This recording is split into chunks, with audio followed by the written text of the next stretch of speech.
I'm great. It's Sunday. It's about we're like at about 11 o'clock right now.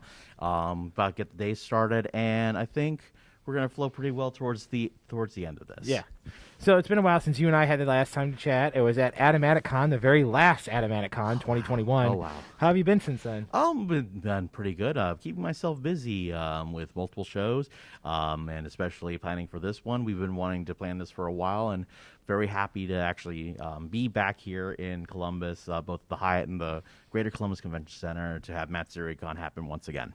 Now, on top of being an awesome con chair for Matsuricon, you also happen to be working with the wonderful convention called Otakon, Mm-hmm. and you happen to be a very, very big fan of K-pop. You got a lot of great acts to come from all over the world to perform. How challenging was that to align management, talent, operations, logistically, the entire I mean, you had some really big acts come out for Otakon.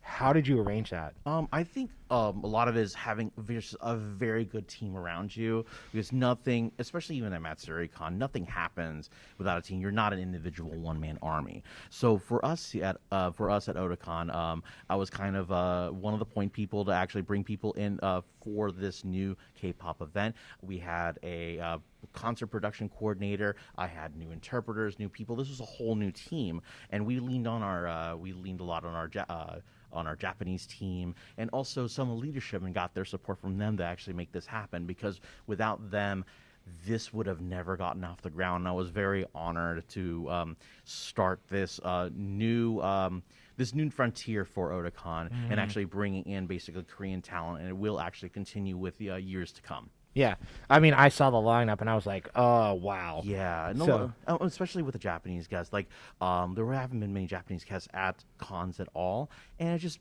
became a flood. yeah, And it's just managing that and managing everyone coming in at once. It's just one having a huge GR logistics team to actually handle all that was very helpful. yeah. And speaking of that, what was Otakon weekend like with challenges, excitement, expectations, and being a fan yourself?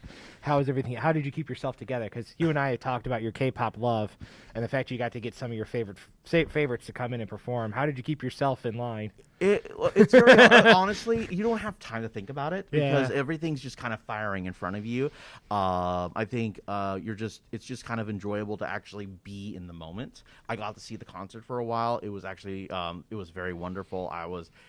I about cried at the beginning, because it was happening. This was for real. But to give you an idea as well, like, it was almost a 40% increase in attendees. Yeah. That was the biggest event they've had in the Walter E. Washington Convention Center since the pandemic. So Right. there were a lot of logistical challenges for everybody as well, and everyone stepped up to make it happen. Right. So going from Otakon, now we're going to speak about Matsuricon, course. and it's a con that you helped found. Yes. There have been a lot of ups and downs the last 2 years with COVID. How did the board of directors handle the very hard decision not to hold it within the last 2 years? Because, 2021 things kind of seemed a little bit different, but you guys decided to hold off till this year. So how did you guys come to those very, very tough decisions? I think ultimately for us, it was a coordination between the Greater Columbus Convention Center and the Hyatt, and with our current board, to make sure that we felt that it was safe to have the event with our attendees here, because we know that we can bring in anywhere from 6 to 10,000 attendees, and that actually brings some potential hazards and danger because of the current world situation.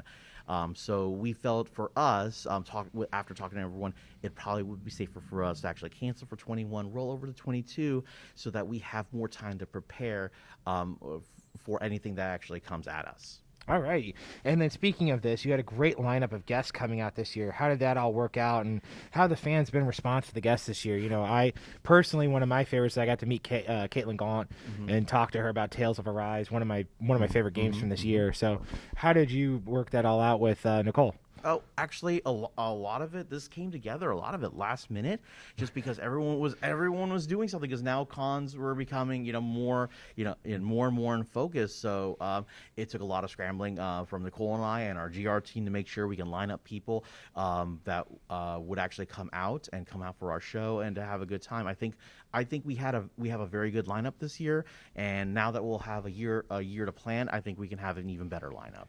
So again, I discussed this with your fellow co-chair. The Tana's Night Market is a unique way for fans to shop and also experience the festival. How did you guys, come around as a collective to come to that agreement to do this cool Tana's Night Market? I think part of it was like we wanted to have a different kind of theme this year, since the night market was supposed to be basically a new thing with actually everyone kind of coming in at night. It was supposed to be with like yokai and demons and everything, but it was kind of more like a friendly. It wasn't supposed to be scary. It's like, Right. oh, hey, it's good. In like a lot of Asian culture and stories, you just have this ethereal night market that they come to, and they actually would just sit and peruse and do what we want. And so we kind of wanted to do kind of the same thing, where it was just a kind of like a quiet, simple environment where people can actually bring stuff and sell things with like relatively no pressure. Yeah. And I think that actually was accomplished very well. We didn't realize how popular it would be, and so the talks are already coming that this is going to return. Yeah. We get there's such a positive response to it. I'm very proud of our program director Lynn and the night market staff to actually make it as big of a thing as it is. Yeah. So again, charity is still very special to your heart. You yourself not raced, but biked in Peloton this year for the James Cancer. I think it's what's the WEX, not the WEX Center. No, it's the James That's the what it James is. Cancer Hospital. Right, and yes. you have a very personal story connected to it. Yes. What does it mean for you? You've given almost close to, I think, was it $10,000 over the last couple of years or more? More. To I think it was it's over all the years 100,000. I Almost think close to 100,000. Right. So what does that mean for you to always constantly have Matsuricon, its fans and its staff always give back to its other fellow staff and fans? I think it means a lot to me personally, because it's my specific battle, because I feel like I'm always going to have this battle, and for everyone on staff and our attendees to actually just take up the mantle and actually help and donate just means a lot to me personally, because they actually are sharing in this battle as well. We love actually bringing one-of-a-kind items. We love bringing these extra things just for them, that they can, this is the only place you can get them at. Right. And they know that 100% of that money will go to the James Cancer Hospital, which is 10 minutes away from here. So Right. it's something that's actually very tangible and very relatable. And I feel that for me personally, it's an honor to see every year, so everyone take up the cause for this and just make it their own. So I love it, and I want it to continue. You and I need to get into more bidding wars again. Oh, yeah, of course. I have bigger credit cards now. Oh, I hate you. Are there any upcoming events from Matsuricon 2023 you would like fans to know about at this time? We are actually planning some events coming up. We will let you know through our social media outlets. What are those social media outlets? We have Twitter, we have Facebook, we have Instagram. I don't know what else we have. We have our website at matsuricon.org, and all of our social media handles is Matsuricon. Pretty easy to do, pretty easy to follow. Do you have a Discord? We also do have a Discord, Discord Matsuricon. Yes. It's fun, and we just got affiliates, so we're great. We've got a lot of people. Yes, we did. 1,000 Yes, we people's did. a big deal. Yep, that's a milestone for us. Yeah, And all the fans that are supporting Matsuricon. Yeah, no, I want to thank a lot of the fans for actually making the wait for us to come back after a couple of years, because I know that was really hard on them, because they really love this show, and we love putting on this show, so it was really hard for us to make that call twice. And and with our staff coming back, it was good to see everyone here being happy, welcoming us back, and wanting to be a part of the show once again. And we hear it and we appreciate it. I just say that it may not have been the best show, but I think this was one of the most fun shows we've had. And all I can say is we're looking to do more. And I hope that people come back next year, as we can actually have a full year of planning under our belt to make sure that we can actually make it the show that it's supposed to be. Yes. And with that, we're going to switch over to John Lentini to speak football. Football. Wait, I have the change for the ceremony. Okay. I do not have a Bengals mask, and I feel very inadequate because He's of naked. Oh, that's right. Yeah, one of these. Yeah. These are really good football questions, Cameron. I'm proud of you. Okay, so we got this. Yes, got this. I got this. Me and John, guess where we're going to be September 29th. Come join us.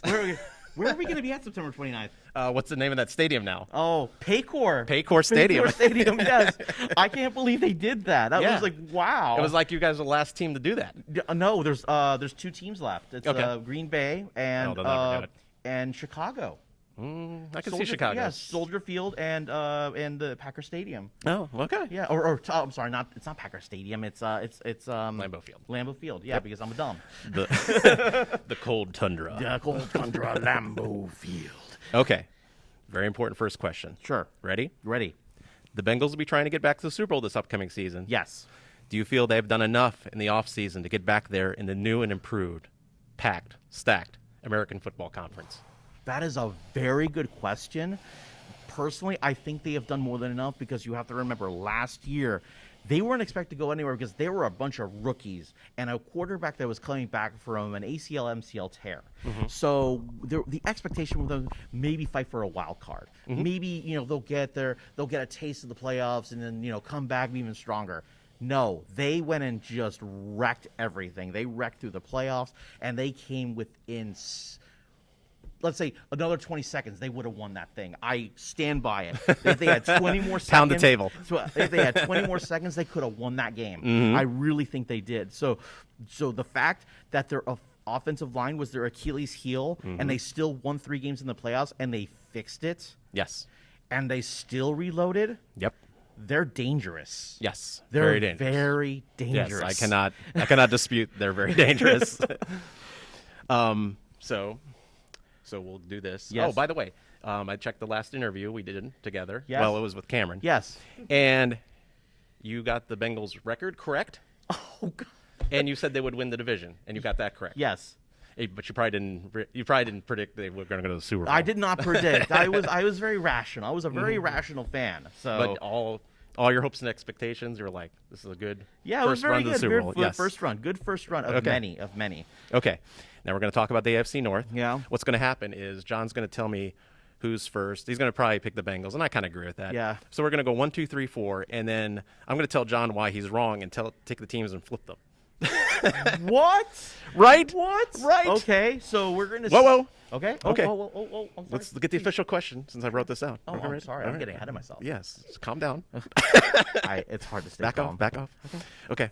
How do you feel the rest of the AFC North will do this year between the Ravens, probably not backing down, true, the Steelers without Big Fat Ben, and the Browns? The Browns. The Well- Browns. Wait, the Browns. Who's their quarterback again? Who?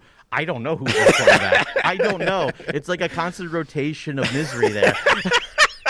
But I think Misery loves Cameron's competition. just yeah, shrugging. yeah. Cameron is like So dying Browns on will the be other end. Browns will be last. Okay. Browns are going to be last. They're going to be. Here to that one. I don't know what the record's going to be. I think it's honestly because the AFC North is tough anyway. They're gonna be probably 8 and 9. Oh, okay. Maybe 7 and 10. They're Okay. still gonna be below 500 because they lost too many weapons. They lost too many, and there's still some disputes and everything. So their defense is still going to be pretty good. So they're going to be a tough out for a lot of teams. Okay, so that's the Browns. It's the Browns. Okay, well, No. there's a flag on the play. Oh. So Okay. I will pick the Browns for second in the division.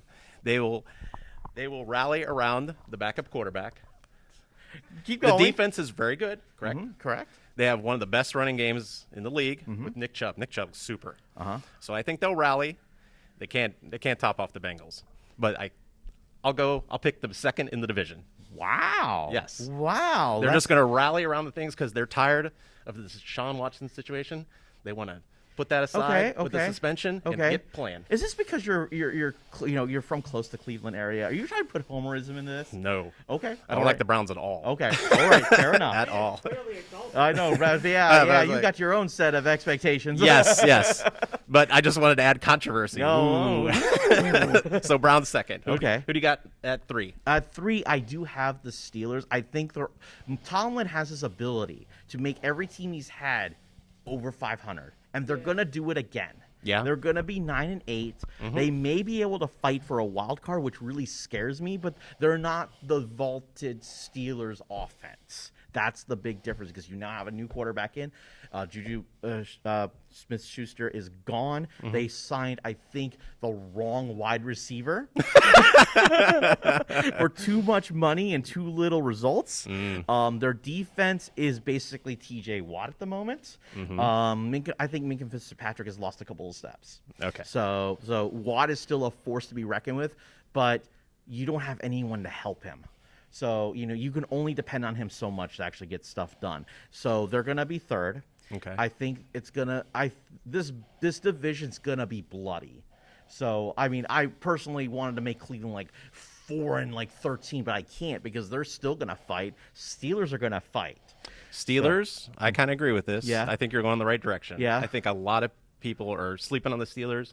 They'll be better than they think because Tomlin always gets them playing. Yeah, they always get them playing. Defense solid. They have the pass rush. Right. I think Mika Fitzpatrick, a little invisible last year. I Yeah. think he'll come back. Yeah. Defense will be fine. Mitchell Trubisky is a lot better than people think.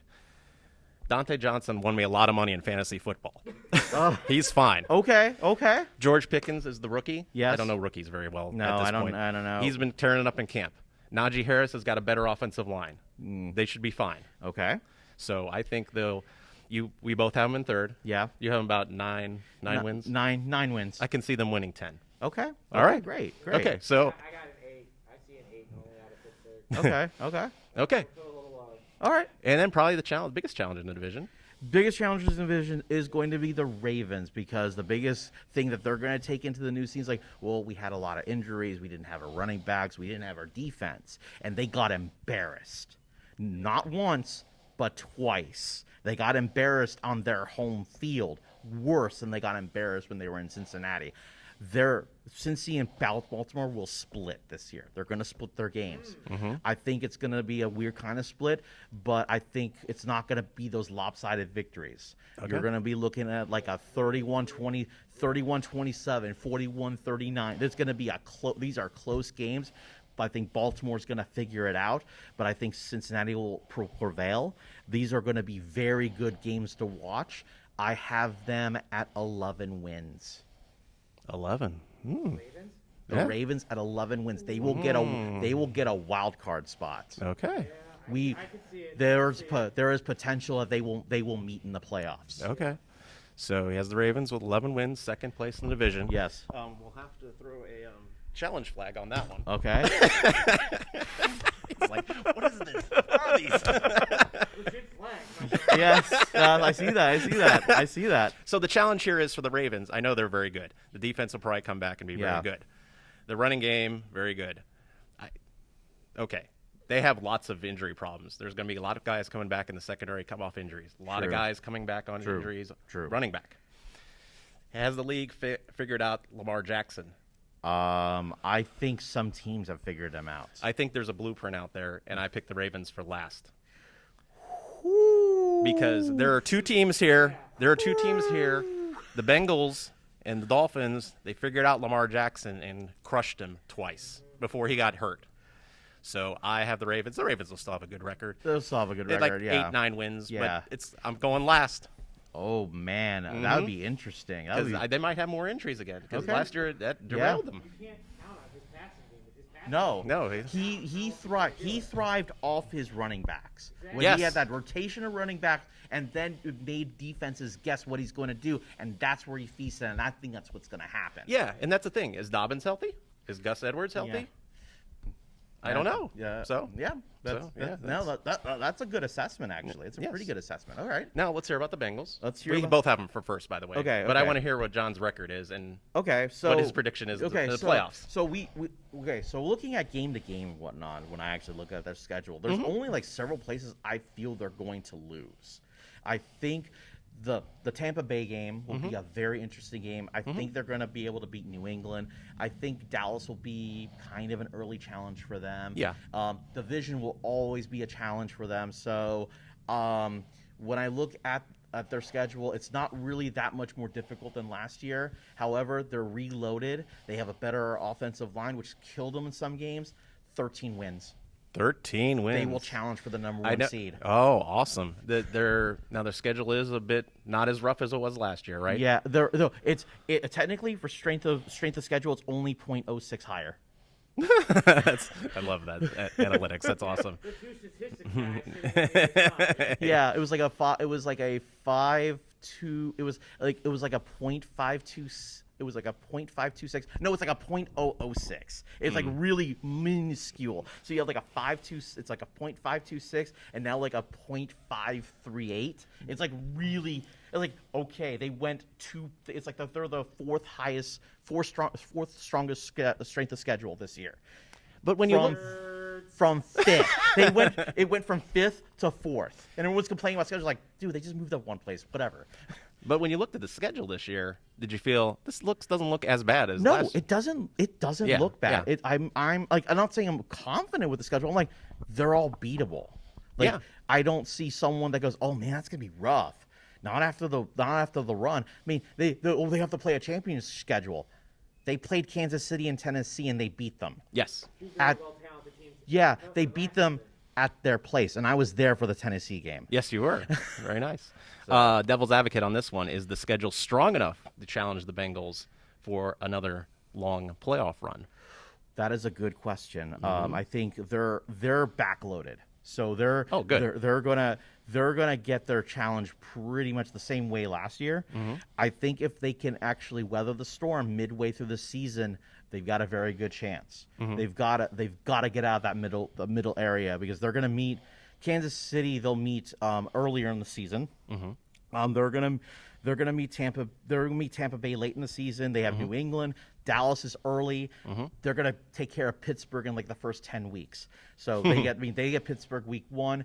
All of their division games are night games. Oh, that's awesome. All their division games are night games, mind you. All their away division games are night games.